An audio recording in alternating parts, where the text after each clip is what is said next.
Hello. Hello. Yes, sir. हाँ हर्ष। Yes, sir. Hello. Hello. Yes, sir. Yes, sir. आवाज आ हर्ष। रही है। और सर है। माइक ऑन नहीं है क्या हर्ष तुम?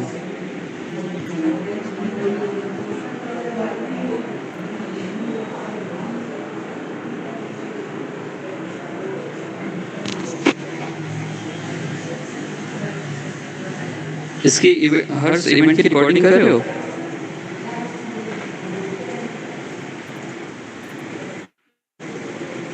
ओके।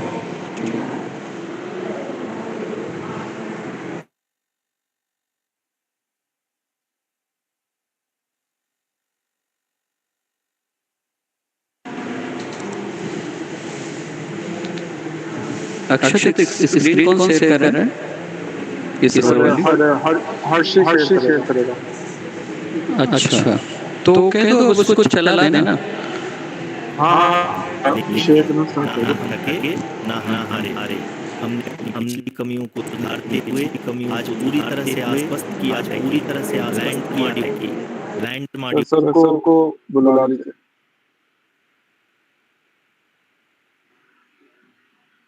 हर्ष को चला दो, बता दो।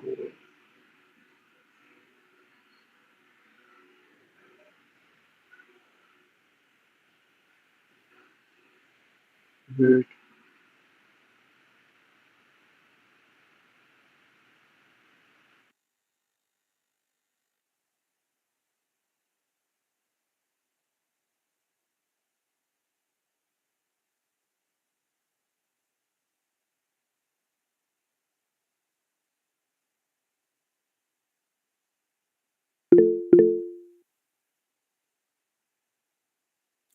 हर्ष ऑडियो पे चेक करो।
का पहला मून मिशन चंद्रयान 1 अक्टूबर 2008 में पीएसएलवी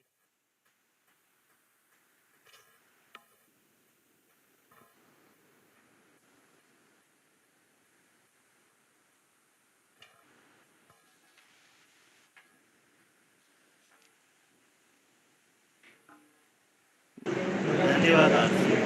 अगर मैं सही मायने में कहूँ तो अंतरिक्ष का कोई भी मिशन हो और चाहे किसी भी देश के द्वारा संचालित किया जा रहा हो, इसरो मिशन की निश्चितता और अनिश्चितता के बीच बहुत ही महीन अंतर होता है, जिससे कि एक मिशन सफल या असफल होता है।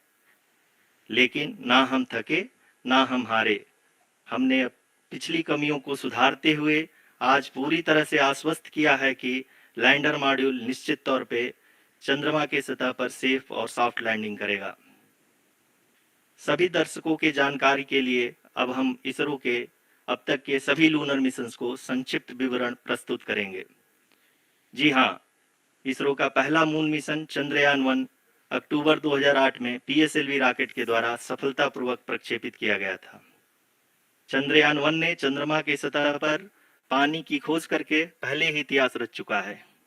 यही कारण है कि आजकल विश्व के तमाम अंतरिक्ष वैज्ञानिक और स्पेस एजेंसियां चंद्रमा को और करीब से जानने के लिए उत्सुक दिख रही हैं।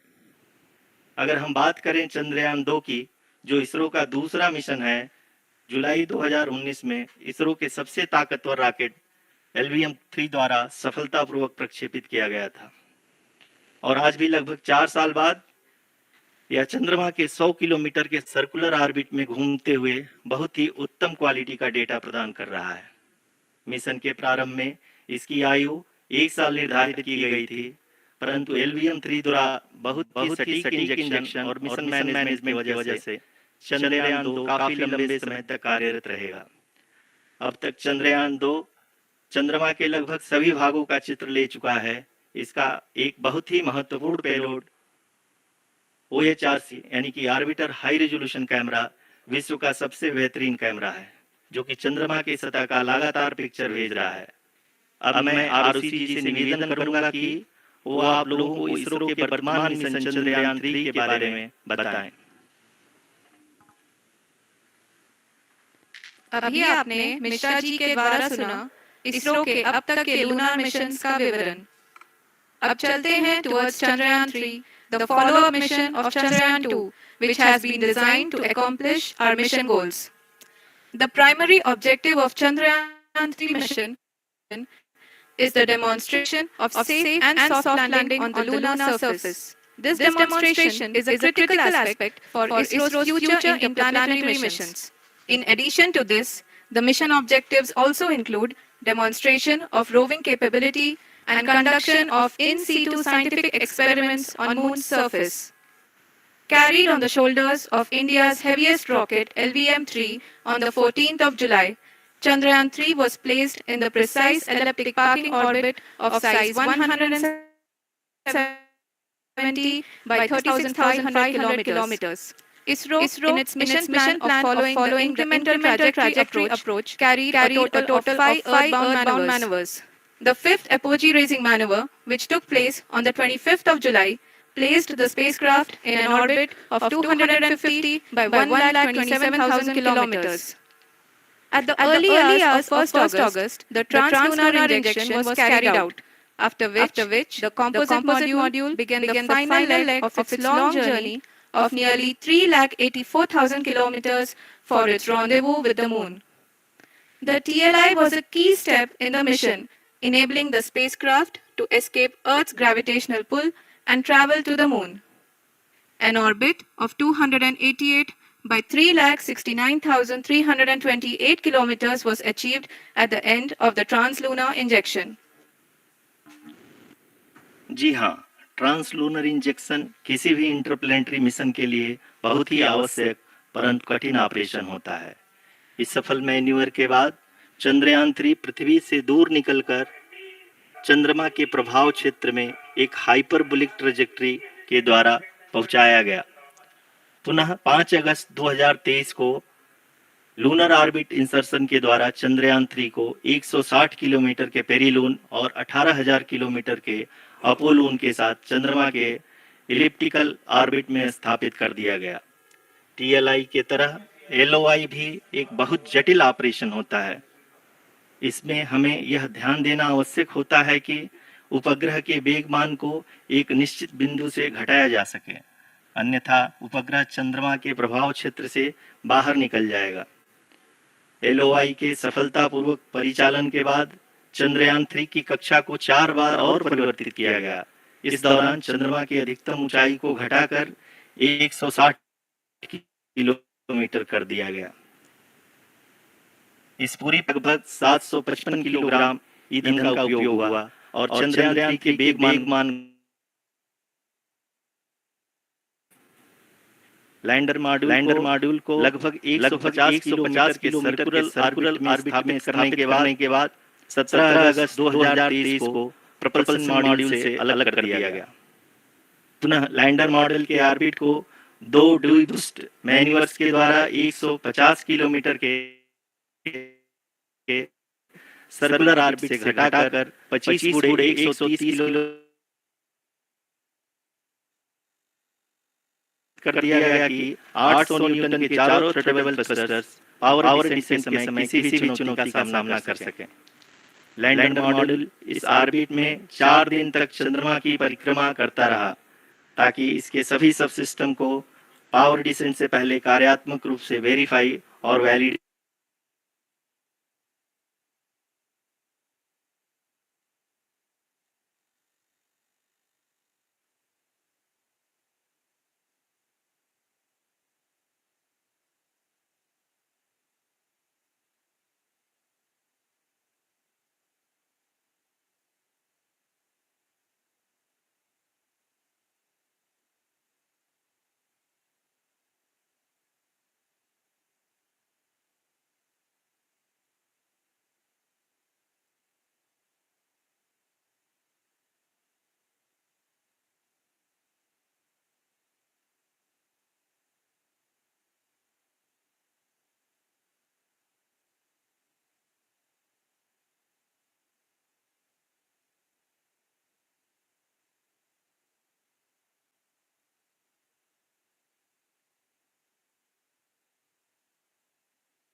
a plethora of special tests, namely the integrated hot test, integrated cold test, and lander leg drop tests were carried out for the lander module. The success of these tests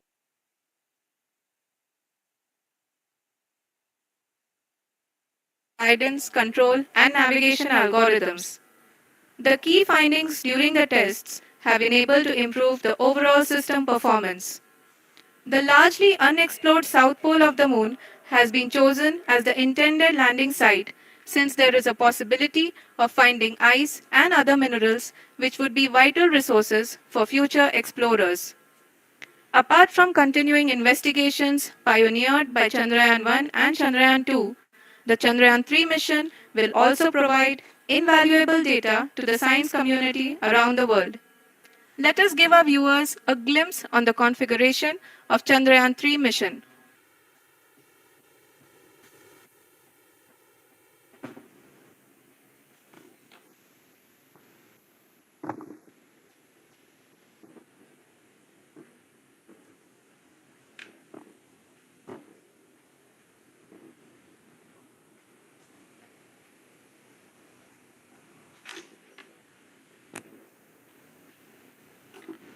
Chandrayaan-3 का मिशन प्लान लगभग चंद्रयान-2 के तरह ही बनाया गया है। यहाँ यह भी सुनिश्चित किया गया है कि चंद्रयान-3 को रॉकेट से अलग होने से लेकर के चंद्रमा के निकटतम कक्षा में स्थापित होने तक सारी गतिविधियां चंद्रयान-2 के तरह ही हों। और अब हम यह कह सकते हैं कि यह प्लान से बाहर आकर के मिशन के मुख्य उद्देश्य को पूरा कर सके। इस क्रम में लैंडर के मुख्य सेंसर्स कारा, लासा, एलडीवी और एलएच का कार्यान्वयन भी किया जा चुका है। एलडीवी जो कि पूर्णतः स्वदेशी तकनीक, इसका मुख्य कार्य लैंडर के वेलोसिटी को तीनों अक्षों में कंप्यूट करना है। पावर डिसेंट के दौरान लैंडर की सटीक पोजीशन और वेलोसिटी का ज्ञान होना बहुत ही आवश्यक है। लीरा यानी laser inertial reference and accelerometer package इस कार्य को पावर डिसेंट के दौरान बखूबी निभाएगा। ट्रैजेक्टरी जनरेशन जो कि चंद्रयान-3 के लिए बहुत अहम है, क्योंकि हर ऑर्बिट मैन्यूवर के बाद यह सुनिश्चित किया जाता है कि लैंडर की मिशन ऑब्जेक्टिव को ना बदले। इस क्रम में मैं यह आपको बता दूं कि ऑर्बिट डिटरमिनेशन जो कि उपग्रह की पोजीशन और वेलोसिटी को बहुत ही एक्यूरेटली बताता है, एक बहुत ही कठिन और जटिल कंप्यूटेशन और एस्टिमेशन होता है। यहाँ यह जानना महत्वपूर्ण है कि चंद्रयान 2 का OHRC पेलोड अब तक काफी ऊंचे स्तर का डैम प्रदान किया है, जिसके फलस्वरूप लैंडिंग साइट की सीमा को बढ़ाकर 4x2.4 किलोमीटर कर दिया गया है, जो कि पावर डिसेंट के दौरान सॉफ्ट लैंडिंग कराने में काफी सहायक सिद्ध होगा।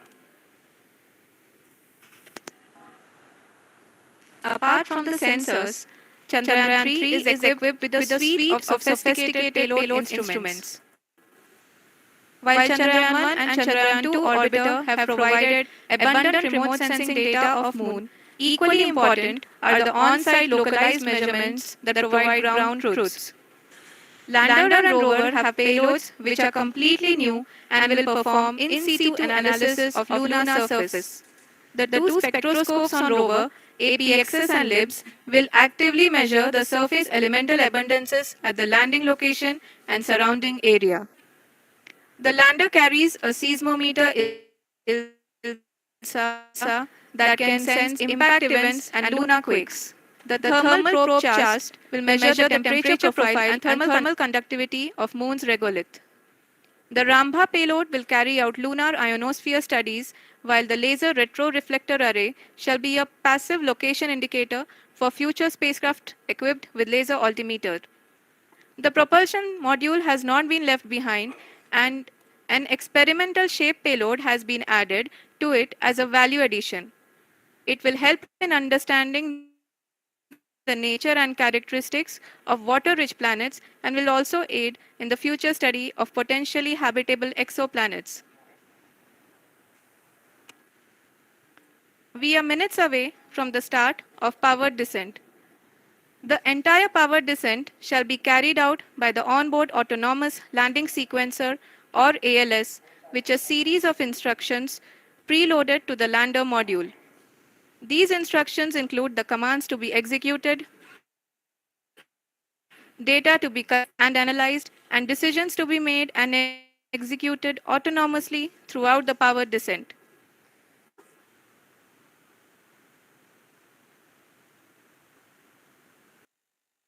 पावर डिसेंट के बहुत ही करीब आ चुके हैं।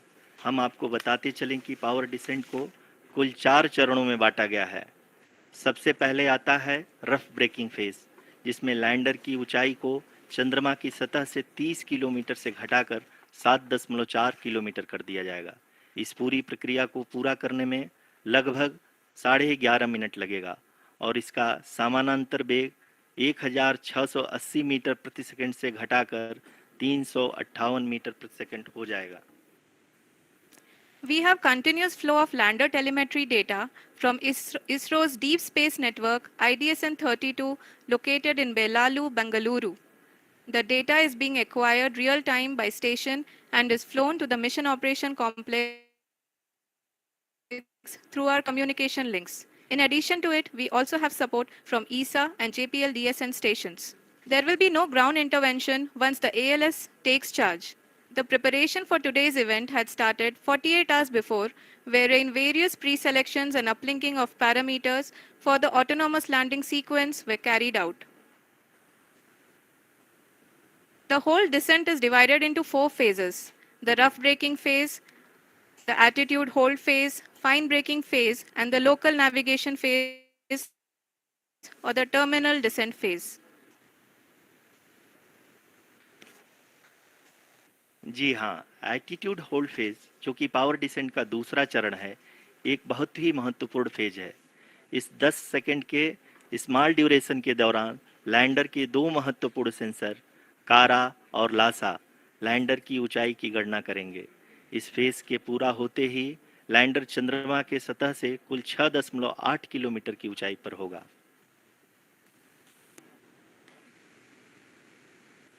During the braking phase, the lander velocity shall be brought down from 1,680 meters per second to 358 meters per second.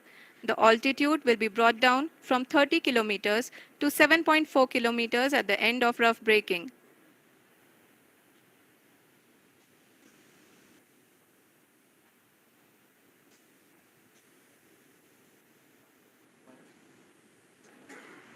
Currently,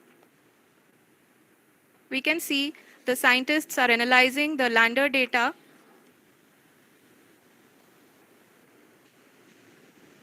जी हाँ, हम ये देख सकते हैं कि मिशन ऑपरेशन कॉम्प्लेक्स रूप में बैठे सभी वैज्ञानिक ये जो भी डेटा देख रहे हैं वो डीप स्पेस नेटवर्क आइडिएशन 32 के द्वारा प्रोवाइड किया जा रहा है। और अगर हम अब बात करें पावर डिसेंट के तीसरे चरण का, जो कि फाइन ब्रेकिंग फेज होगा, जिसमें लैंडिंग साइट से जस्ट 800 मीटर की ऊंचाई पर वर्टिकली होगा। इस चरण को पूरा होने में लगभग 3 मिनट लगेंगे और इस चरण के पूरा होते ही लैंडर की वेलोसिटी लगभग शून्य हो जाएगी। The sci-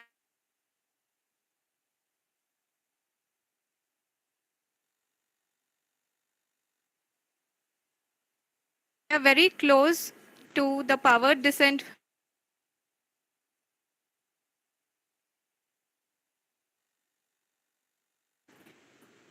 जी हाँ, अगर हम अब बात करें पावर डिसेंट के चौथे और अंतिम चरण का, जो कि लोकल नेविगेशन फेज या टर्मिनल डिसेंट फेज भी कहा जाता है, इस दौरान लैंडर के 2 इंजन बंद कर दिए जाएंगे और लैंडर के सेंसरों द्वारा इसके हाइट और वेलोसिटी की गणना इनर्शियल नेविगेशन को भेज दिया जाएगा।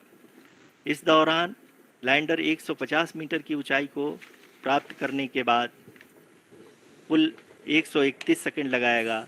इस पड़ाव पे आने के बाद पुनः लैंडर 22 सेकंड के लिए हवरिंग करेगा।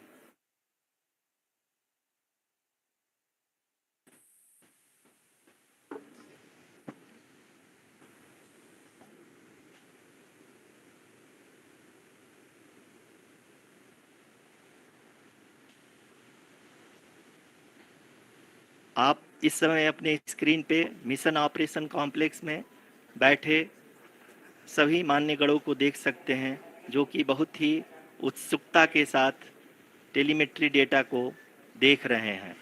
अभी हम लोग पावर डिसेंट होने से जस्ट कुछ ही पल दूर हैं।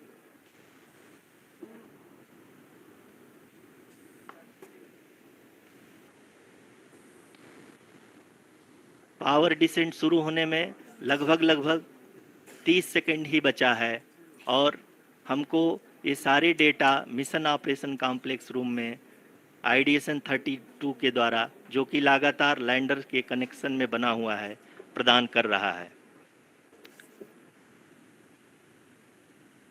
Dear viewers, the pivotal power descent has begun and the lander module is propelling towards the moon's surface along the intended trajectory.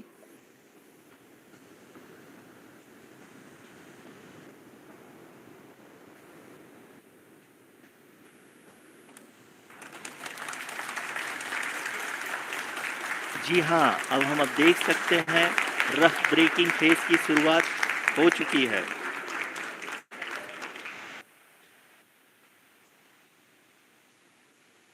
During this rough braking phase, the lander velocity shall be brought down from 1680 meters per second to 358 meters per second. The altitude will be brought down from 30 kilometers to 7.4 kilometers at the end of rough braking. All this in the duration of 690 seconds or 11.5 minutes. Currently, the Laser Inertial Reference and Accelerometer package (LIRAP) is aiding in the navigation. जी हाँ, अभी आप अपनी screen पे देख सकते हैं कि lander अब तक कुल 191 किलोमीटर हॉरिजेंटल दिशा में चल चुका है और अभी तक इसकी वेलोसिटी लगभग 31 किलोमीटर बनी हुई है।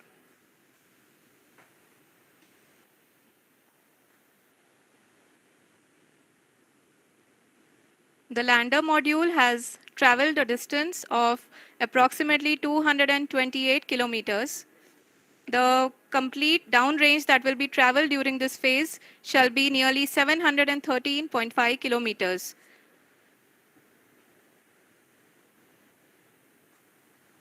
जी हाँ, कुल 745 किलोमीटर के इस रफ ब्रेकिंग फेज में आप देख सकते हैं कि हम लोग लगभग अपनी यात्रा 20% कंप्लीट कर चुके हैं।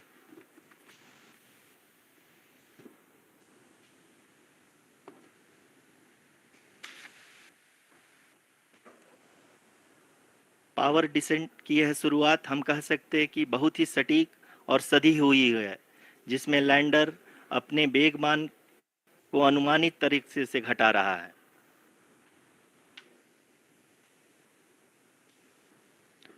The altitude of the lander module will reduce from 7.4 kilometers to 6.8 kilometers during the next phase, which is going to be the attitude hold phase. We can currently see that the altitude of the lander module is nearly 31 kilometers. आरयूसीसी अभी हम इस ground trace को देखते हुए कह सकते हैं कि रफ ब्रेकिंग फेज की शुरुआत बहुत ही अच्छे तरीके से हुई है।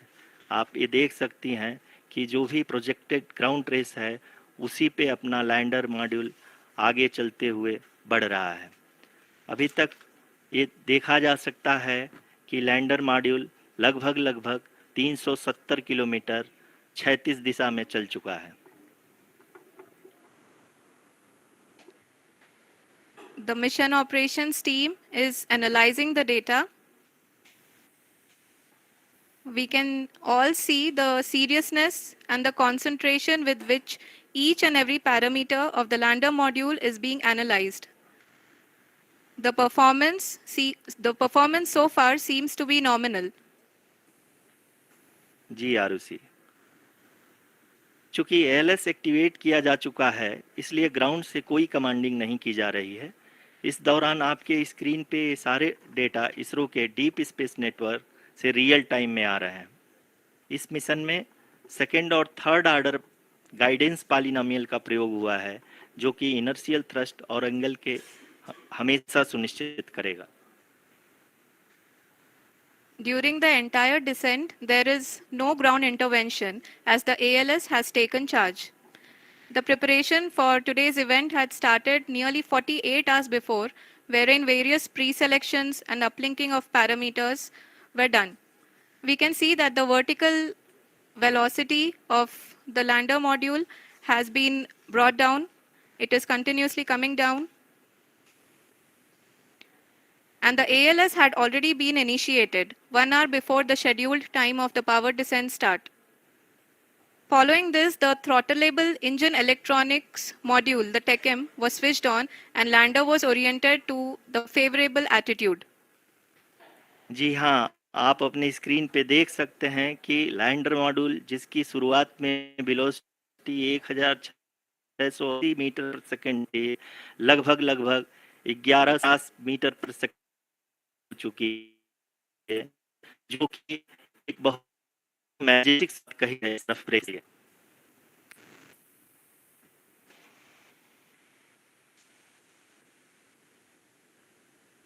यहाँ पे मैं आपको ये भी बताते चलूँ कि आप अपने स्क्रीन पे देख सकते हैं कि द लैंडर मॉड्यूल का आल्टीट्यूड धीरे धीरे अब कम होता हुआ दिख रहा है, और जो कि एक्सपेक्टेड भी है। अभी हम बात करें करंट आल्टीट्यूड की, तो जो कि 28.6 किलोमीटर के आसपास है।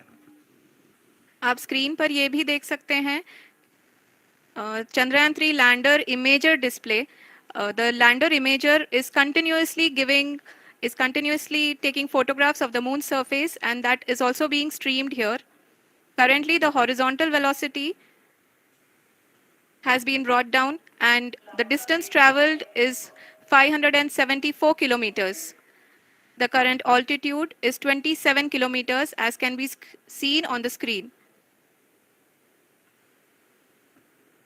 जी हाँ, करीब अपने आधे सफ़र को पूरा करते हुए इस रफ ब्रेकिंग फेज में लैंडर बहुत ही आगे की तरफ बढ़ते हुए अपनी ऊंचाई को घटा रहा है। अगर अब बात करें तो लैंडर की ऊंचाई चंद्रमा के सतह से लगभग 27 किलोमीटर से नीचे हो चुकी है, करीब 26.7 किलोमीटर के आसपास है। The next phase after the rough braking phase is the hold phase, which will be for a duration of nearly 10 seconds. The lander will be oriented on the moon's surface. At the end of this attitude hold phase, height measurement update to navigation system will be given from the laser and car band altimeters. Currently, we are in the middle of the rough braking phase. जी हाँ, अगर हम ध्यान से देखें तो लगभग line को लगातार कम करते हुए अपनी ऊंचाई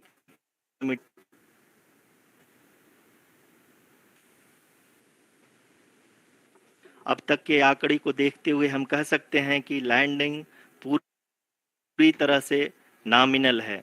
यहाँ पर हम देख सकते हैं कि हॉरिजेंटल वेलोसिटी लगातार कम होती हुई दिख रही है।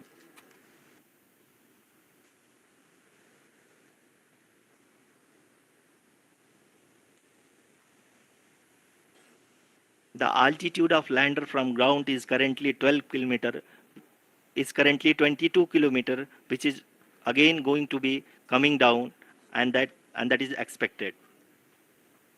For the viewers who have joined now, we are in the power descent phase, and we are in the rough braking phase, which is the first phase of the power descent.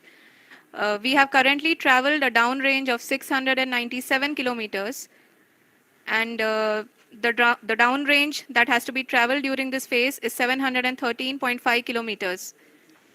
जी हाँ, अभी आप देख सकते हैं कि lander की horizontal velocity लगभग 720 metre प्रति सेकंड हो गई है। लगभग हम ये कह सकते हैं कि 900 मीटर प्रति सेकंड वेलोसिटी को कम किया जा चुका है।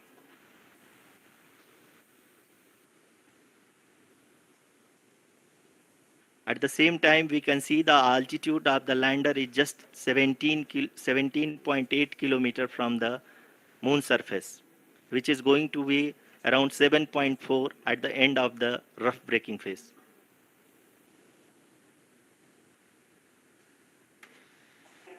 इस फेज के बाद हम जाएंगे towards the attitude hold phase, where we will be expecting sensor update from the laser and car band altimeters.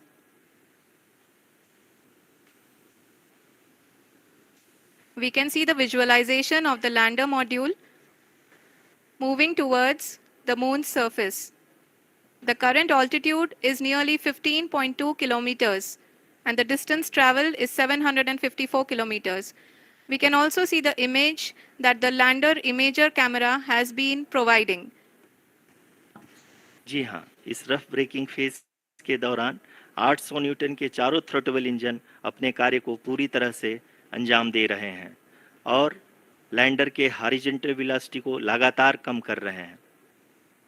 अब तक लैंडर लगभग अपने 75 से 80% की यात्रा को पूरा कर चुका है।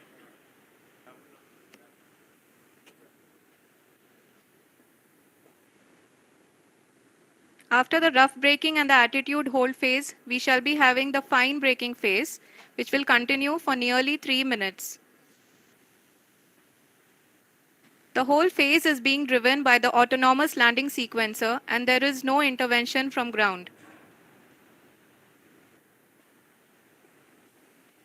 जी हाँ आरुषि, अभी आप अपनी स्क्रीन पे देख सकती हैं कि जो करंट आल्टीट्यूड है चंद्रमा के सतह से लगभग 10 किलोमीटर के आसपास है। जी हाँ, हम अपने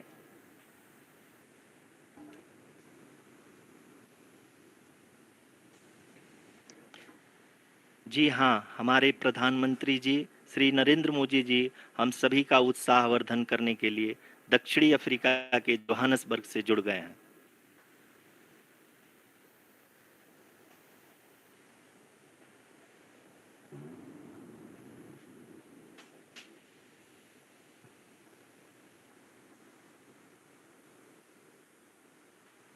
Yes, we are privileged to have with us Honorable Prime Minister of India, Shri Narendra Modi ji, who has joined us from South Africa's Johannesburg to encourage us.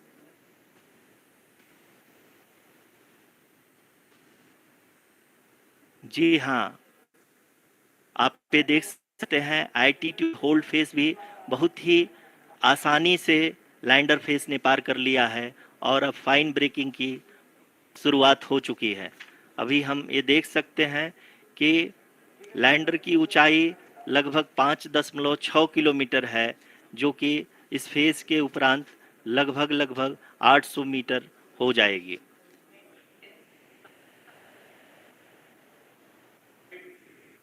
We can hear from the mission operations team that the sensors are performing nominally, and we are currently in the midst of the fine braking phase, which is going to continue for 3 minutes, and the altitude is going to be reduced to nearly 800 meters at the end of this phase. जी हाँ, जैसा कि आरुषि जी ने बताया कि लगभग 3 minute के उपरांत lander की हाइट लगभग 800 मीटर वर्टिकली होगी और यहाँ पे लैंडर की horizontal velocity, vertical velocity, even down range भी लगभग लगभग शून्य होगा। We can see the visual of the lander module, and we can see that the downrange traveled is nearly 831 kilometers.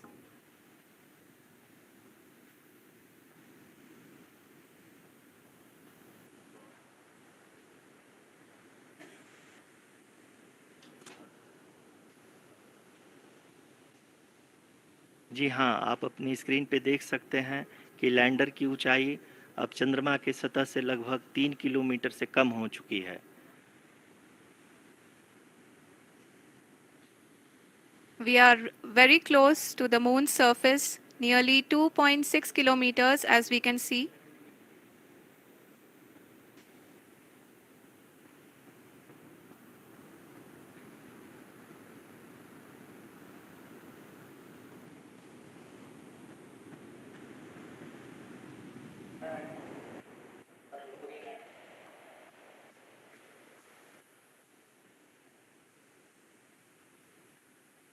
जी हाँ, अभी आप देख सकते हैं कि लैंडर की ऊंचाई लगभग लगभग 1 किलोमीटर के आसपास है।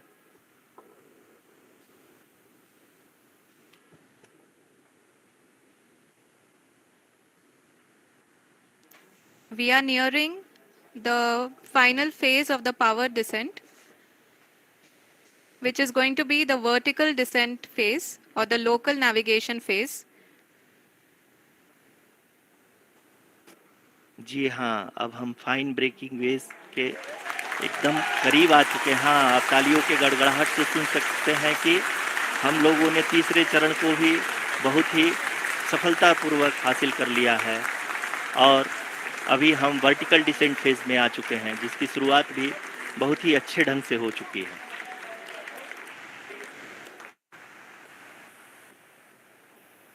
Lot of applause indicates that till now the performance has been nominal. We are in the vertical descent phase 1. The altitude is being brought down from 800 meters, and we are nearing and approaching the lunar surface. जी, आप अपनी screen पे देख सकते हैं कि lander का height लगातार कम होता जा रहा है।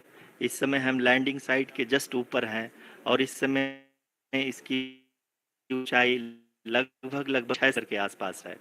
इस फेज के दौरान लगभग 150 मीटर के ऊंचाई पे पहुंचने के बाद लैंडर अगेन लगभग 20 से 22 सेकंड के लिए हॉवरिंग करेगा। We are above the landing site. The horizontal as well as the vertical velocity is now being constantly reduced, and the lander module has begun its descent towards the landing site.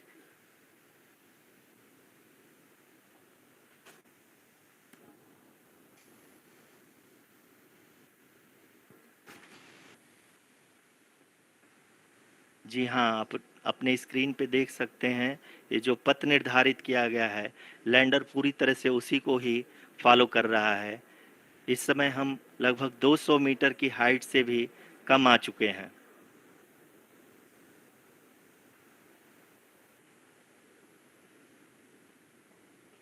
अब हम ये देख सकते हैं कि हम लगभग लगभग 150 मीटर की ऊंचाई पे हैं चंद्रमा के सतह से। We are approaching the vertical descent phase 2, which will have the lander module hovering at nearly 150 meters. about ji the हाँ। lunar surface. जी हाँ, आप इस तालियों के गड़गड़ाहट को सुन सकते हैं, जो कि सेकंड हायोरिक फेज के कंप्लीट होने के बाद इन सारे वैज्ञानिकों के द्वारा की जा रही है।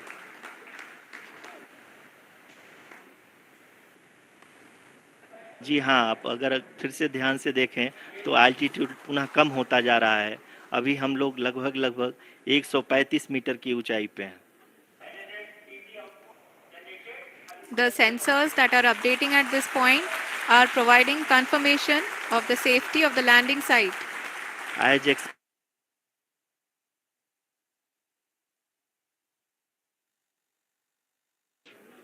अभी आप ये देख सकते हैं कि लैंडर की ऊंचाई लगभग 65 मीटर के आसपास बची हुई है।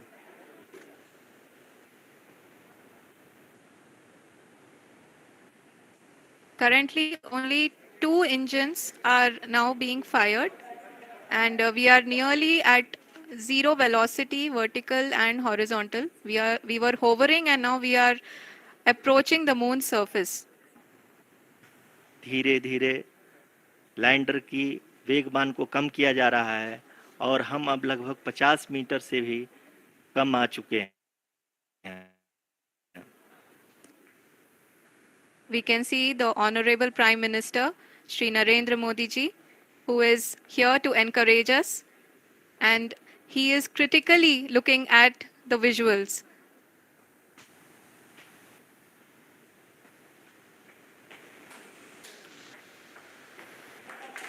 जी हाँ, आप अपनी स्क्रीन पे देख सकते हैं कि हम lander module People are applauding. Let us all wait to hear from the Secretary Department of Space and Chairman ISRO, Shri S. Somnath. Lander module पूरी तरह से सेफली और सॉफ्टली चंद्रमा के सतह पे लैंड हो चुका है। ये हम लोगों के लिए बहुत ही गर्व की बात है। हिंदी में एक कहावत है कि चंदा मामा दूर के, लेकिन अब हम एक हैं अपने घर के। बहुत ही उम्दा. The hard work of the entire ISRO community has come to fruition.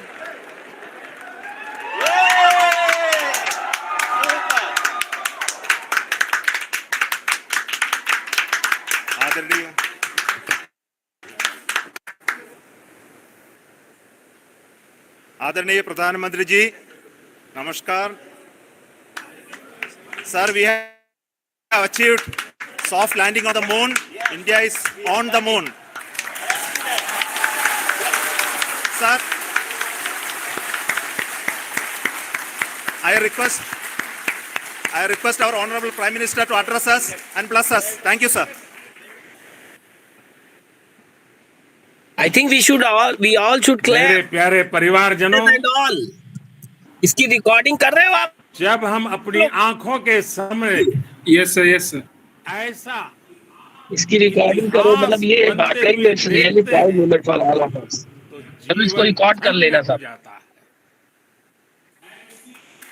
ऐसी ऐतिहासिक घटनाएं राष्ट्र जीवन की चिरंजीव चेतना बन जाती है। ये पल अविस्मरणीय है। ये क्षण अभूतपूर्व है।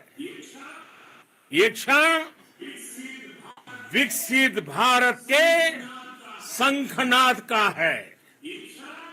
ये क्षण नए भारत के जयघोष का है। ये क्षण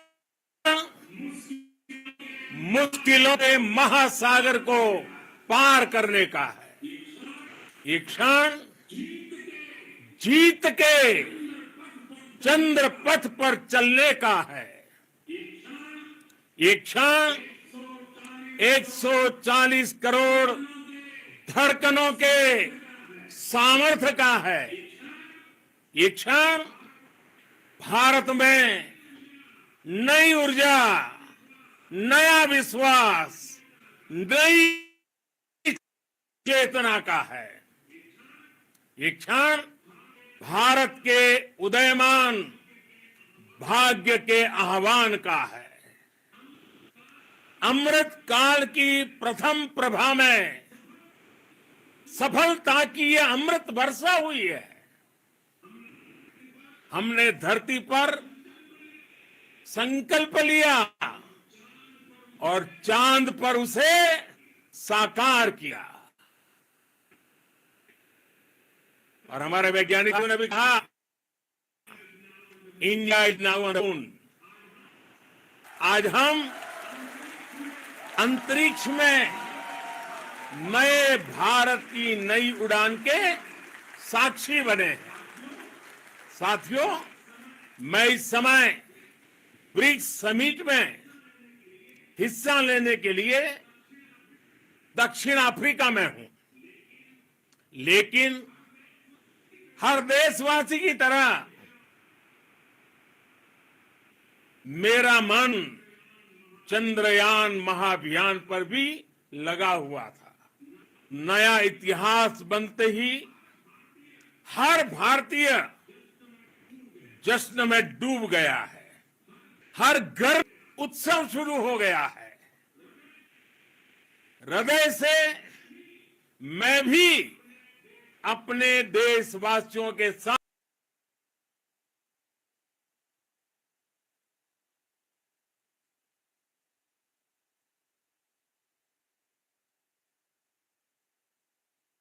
करोड़ देशवासियों को भी कोटि कोटि बधाइयां देता हूं।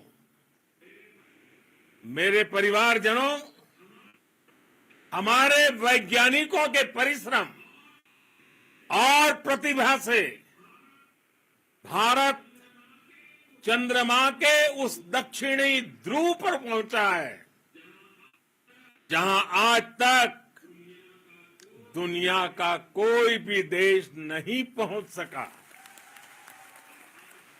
अब आज के बाद से चांद से जुड़े मिथक बदल जाएंगे,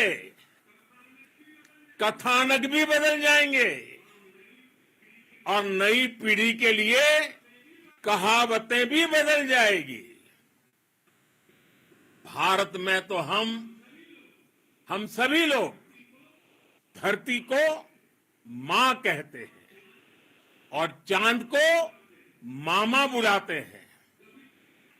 कभी कहा जाता था, चंदा मामा बहुत दूर के हैं। चंदा मामा बहुत दूर के हैं। अब एक दिन वो भी आएगा जब बच्चे कहा करेंगे, चंदा मामा बस एक टूर के हैं।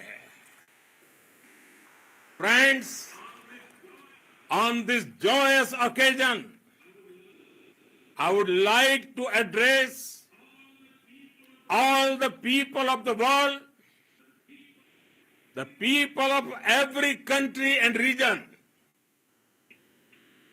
India's successful moon mission is not just India's alone. This is a year in which the world is witnessing India's G20 presidency. Our approach of one earth, one family, one future is resounding across the globe. This human-centric approach that we present and that we represent has been welcomed universally. Our moon mission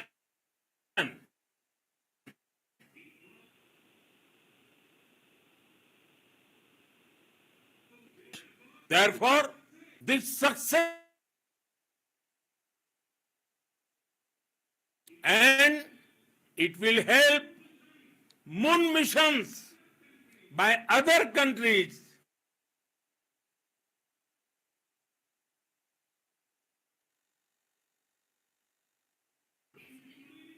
including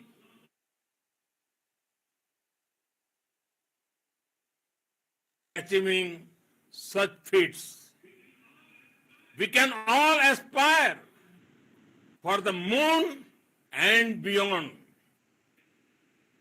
मेरे परिवारजनों, चंद्रयान महाअभियान की ये उपलब्धि भारत की उड़ान को चंद्रमा की कक्षाओं से आगे जाएगी। हम हमारे सौर मंडल की सीमाओं का सामर्थ्य परखेंगे और मानव के लिए ब्रह्मांड की अनेक संभावनाओं को साकार करने के लिए भी जरूर काम करेंगे। हमने भविष्य के लिए कई बड़े और महत्वाकांक्षी लक्ष्य तय किए हैं। जल्द ही सूर्य के विस्तृत अध्ययन के लिए ISRO Aditya L1 mission launch करने जा रहा है।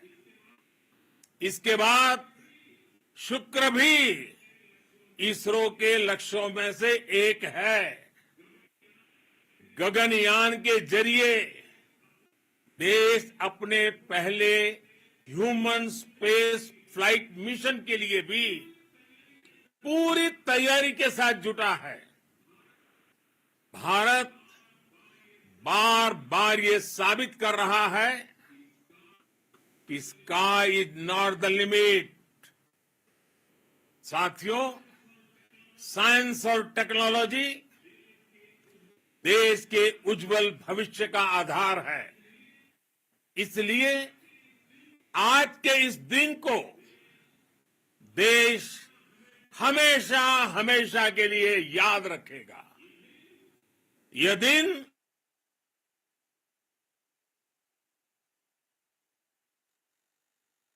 बढ़ने के लिए प्रेरित करेगा। ये दिन हमें अपने संकल्पों की सिद्धि का रास्ता दिखाएगा। ये दिन इस बात का प्रतीक है कि हार से सबक लेकर जीत कैसे हासिल की जाती है। एक बार फिर देश के सभी वैज्ञानिकों को बहुत बहुत बधाई और भविष्य के मिशन के लिए ढेरों शुभकामनाएं। बहुत बहुत धन्यवाद।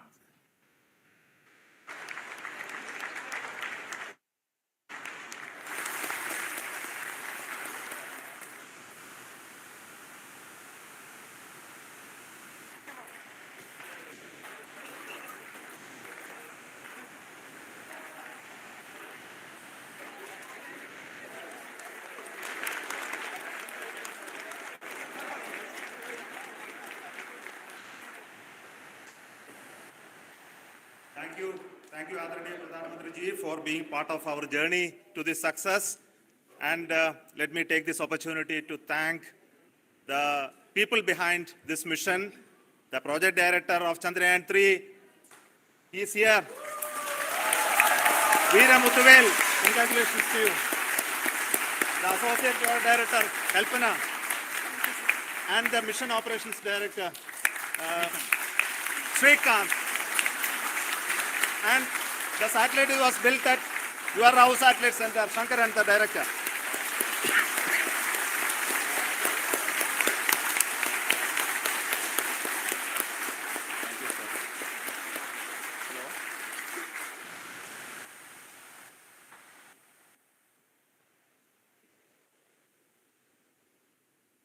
It's a great moment of happiness on behalf of team. It gives me immense satisfaction on achieving this goal as a project director of this mission.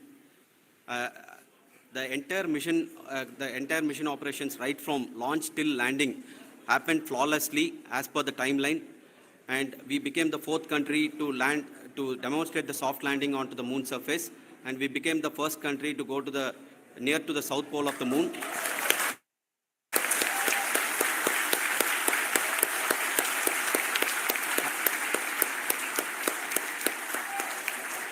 I take this opportunity to thank navigation, guidance and control team, propulsion team, sensors team, and all the mainframe subsystems team who have brought success to this mission.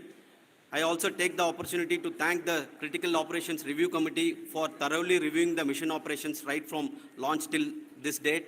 The target was on spot because of the review process. I also thank the ISRO higher management, right from Chairman ISRO, Director URSC, and all the center directors and higher ISRO officials. And finally, my thanks to the Chandrayaan-3 project executives spread across the ISRO centers. Thank you.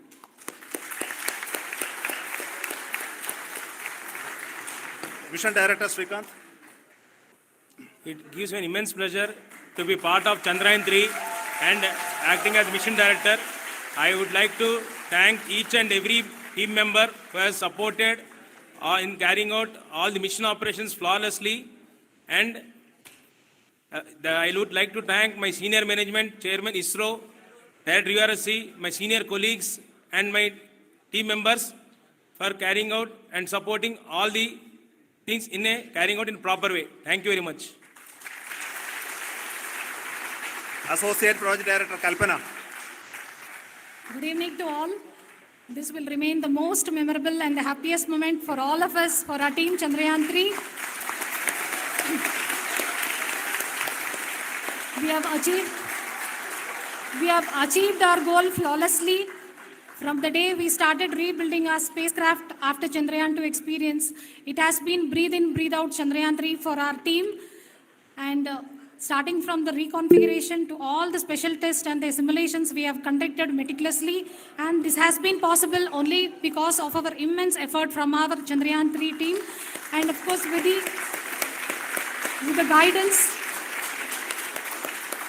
the guidance from our Chairman ISRO, our director, all our experts, with all this, it has been possible. Thank you, one and all. Thank you for all the minutest help which has been provided from all the areas of departments. Thank you. Thank you.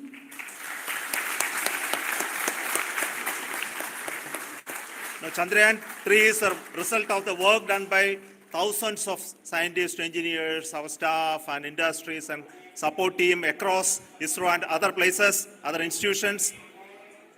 And Shankaran has been the lead of the center which integrated all of these efforts in the last so many years. So I request him to speak on behalf of all of you.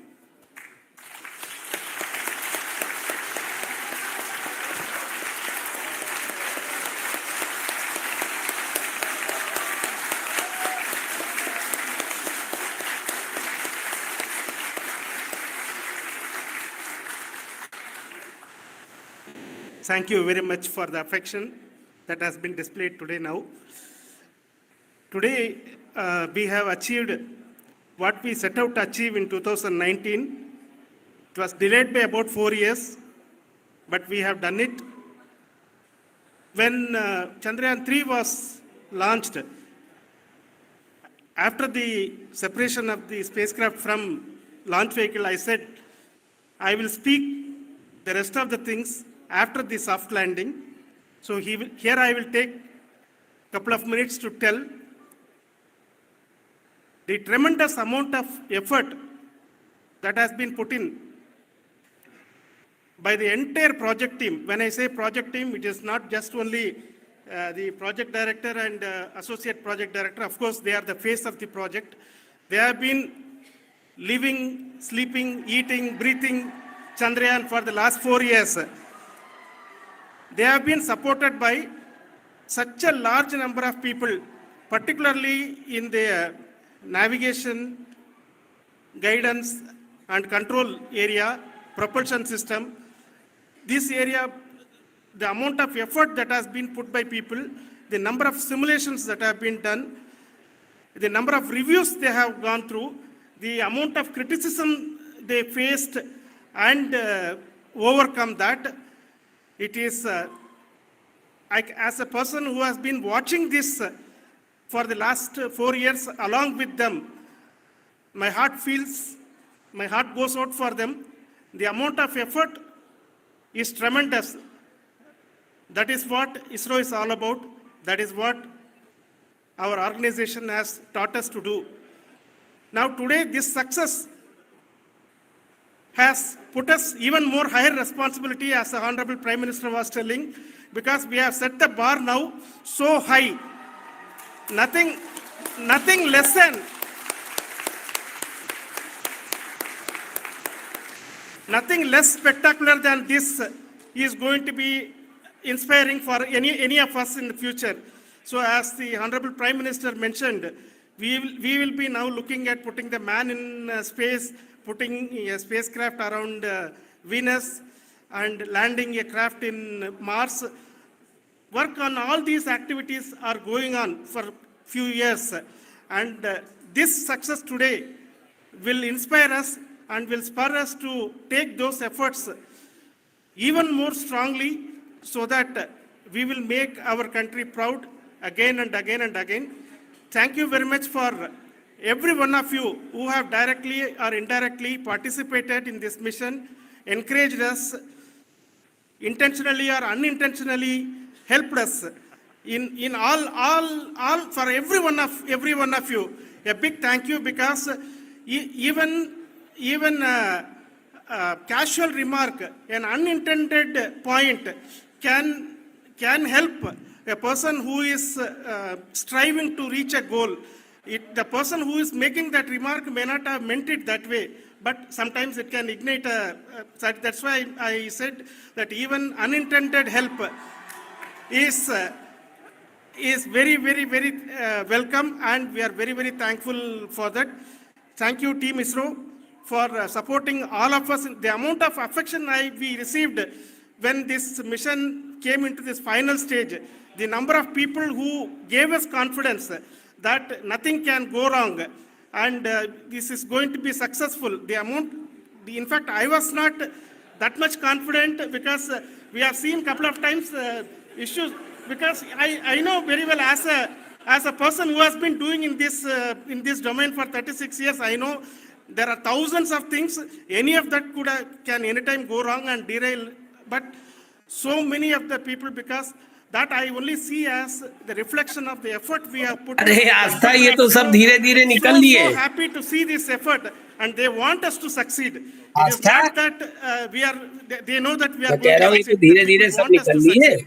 So thank you very much for everyone for your love and affection. Hello, Astha and Mahek. Do our best and make our flag fly, ISRO's as well as India's flag fly. Thank you very much. Sir 30 से हो गए 17 अब.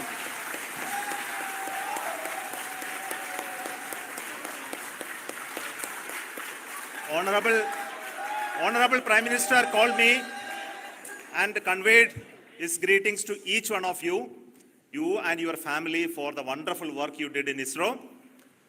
So thanks are to him for the support that he is giving to us for missions like Chandrayaan-3 and the missions that are in the offing. I think that's a great word of comfort that we are receiving for pursuing the inspirational work that we are doing for the nation. I want to tell you, and I want to thank you also for each and everyone who prayed with us in the last many days, who wanted this success to happen in ISRO. I thank all those people all around the country and maybe beyond the country for their blessings and wishes and affection that he has given to each one of us for doing this work for the last so many years. I want to specifically thank some senior people who have been standing with us, especially the name of Kiran Kumar sir and Mr. Kamalakar, Sri Koteshwar Rao. They have been helping so much. They were part of the team to help them to get the confidence and get the reviews done to ensure that nothing goes with any mistakes.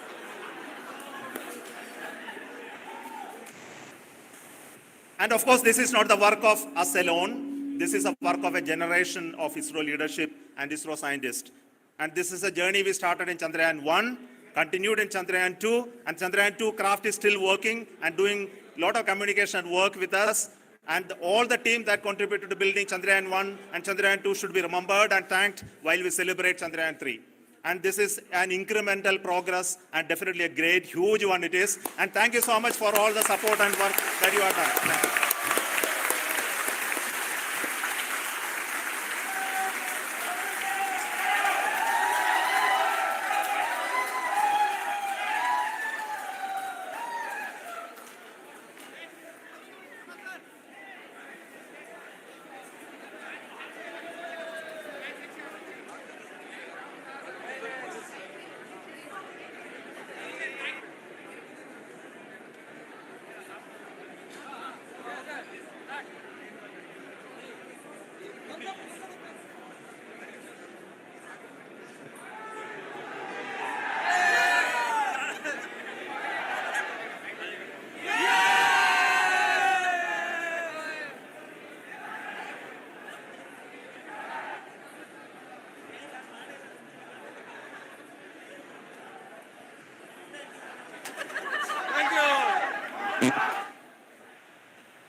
Sir and करें.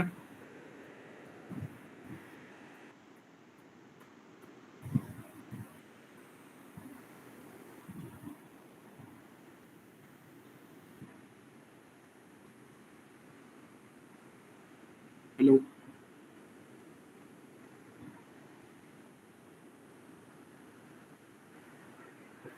हाँ sir meet करें.